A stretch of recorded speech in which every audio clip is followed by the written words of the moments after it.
You talk about being thankful. CrossFit Masters athlete Dale Robinson is one of the fittest men in the world, 68th to be exact. His road to the games is ongoing, from a start that was anything but conventional. Dorian Kraft shares his story.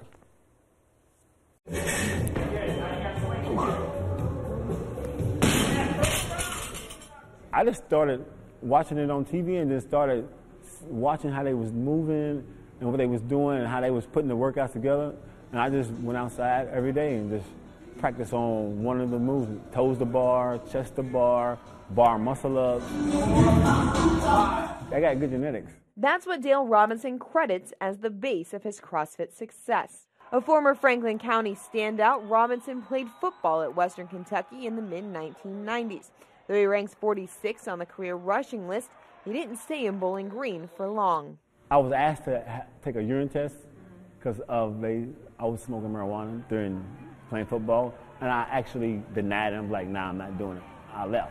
Back in Frankfort, Robinson fell back into old habits. It probably took me within 30 days. Right back, I was in selling drugs, doing it wrong, running from the police. A self-admitted major player in the drug game, Robinson began moving major weight around central Kentucky. You know, I'm smoking marijuana, trying to sell marijuana that's not adding up. And then I moved on to selling crack cocaine. And then after selling crack cocaine, I ended up selling kilos. June 11th, 2007, when making a deal with his friend, his life changed. He asked me to bring him 5 kilos. I took it, rolled with him. I never seen the light of day again. Robinson was arrested in the parking lot of this Cracker Barrel off Winchester Road. He pled guilty to trafficking cocaine and was sentenced to 10 years in federal prison. He was later shipped to Fort Dix in New Jersey. It was there that he had another life-changing encounter. Then this one kid came in fairly young. You know, he seen me working out. He was like, man, can you train me? And I'm like, I never trained nobody in my life.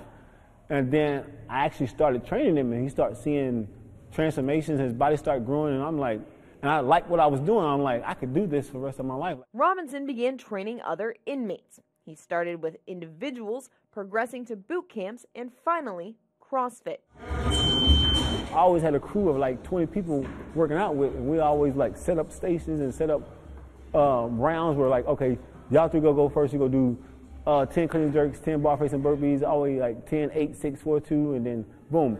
Robinson was released July 15, 2015.